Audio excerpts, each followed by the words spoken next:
La fiche de données de sécurité est un document qui accompagne chaque matière qui entre dans la composition de vos produits cosmétiques. Si vous souhaitez commercialiser légalement votre baume pour le corps en Union européenne, le beurre de karité qui entre dans sa composition doit aussi être accompagné d'une fiche de données de sécurité transmise par votre fournisseur. Mais on est d'accord, selon le type de fournisseur, il peut être compliqué de se procurer cette fiche. Pas de panique, dans cette vidéo, je vous détaille précisément qu'est-ce qu'une fiche de données de sécurité et de quelles informations votre fournisseur aura besoin pour la rédiger. Salut, c'est Josiane, je suis entrepreneur. J'ai créé Iwalewa, la marque de cosmétiques Made in Africa. Ici, je partage mon parcours afin de bâtir une communauté où nous pourrons évoluer tous ensemble en productivité, self-esteem et business. Cela fait un moment que je veux faire cette vidéo parce que certains m'ont déjà demandé des renseignements sur la fiche de données de sécurité. Mais j'ai eu un déclic en parcourant un article du blog d'Ecomundo dont je tire d'ailleurs certaines informations que je vais vous donner ici. Mais surtout, j'ai un bon plan à vous partager en fin de vidéo pour rédiger vos fiches de sécurité gratuitement et selon un modèle. Alors, comment rédiger une fiche de données de sécurité en cosmétique? Sans plus tarder, c'est parti pour la vidéo.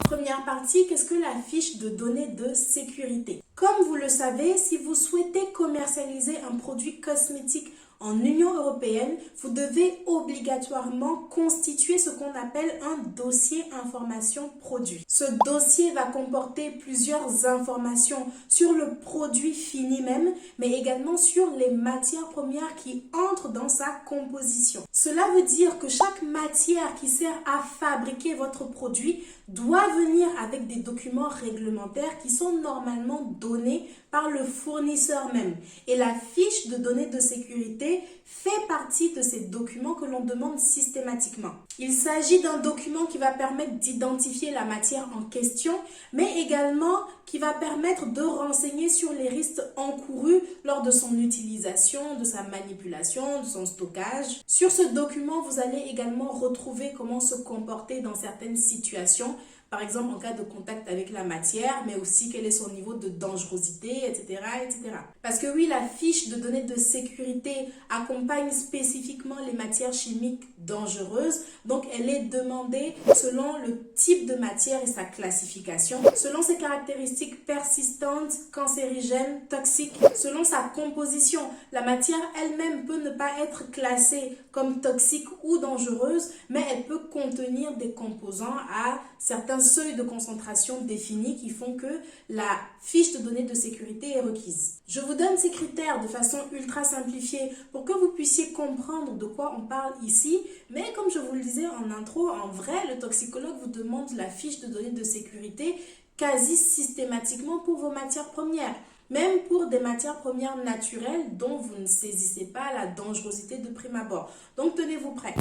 Seconde partie, comment rédiger une fiche de données de sécurité. Comme je le disais plus haut, la fiche de données de sécurité est un document obligatoire qui vous est normalement transmis par votre fournisseur.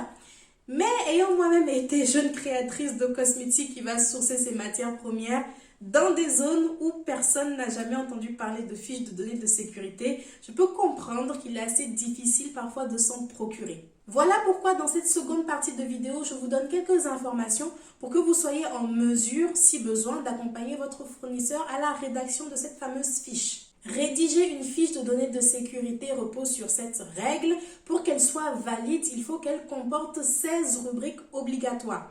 J'ai voulu initialement vous présenter chaque rubrique une par une et à chaque fois détailler de quoi il s'agit, mais la vidéo aurait été plus qu'ennuyante. Donc ce que je vais faire, c'est que je vais toutes vous les présenter à l'écran et vous dresser un tableau global. Sur la fiche de données de sécurité, on va pouvoir retrouver l'identification de la substance ou du mélange, c'est-à-dire quel est le nom de la matière en question, soit quel est son nom chimique ou alors quelle est sa désignation commerciale. Également, quelles sont les utilisations qu'on peut en faire, qui est le fabricant, le distributeur, l'importateur et quelles sont ses coordonnées. Sur la fiche de données de sécurité, on retrouvera également une identification précise des dangers avec les pictogrammes qu'il faut, la composition de la matière, le cas échéant, les premiers secours à apporter en cas de contact, mais également comment manipuler la matière, etc. Si vous voulez en savoir plus sur le contenu exact de la fiche de sécurité,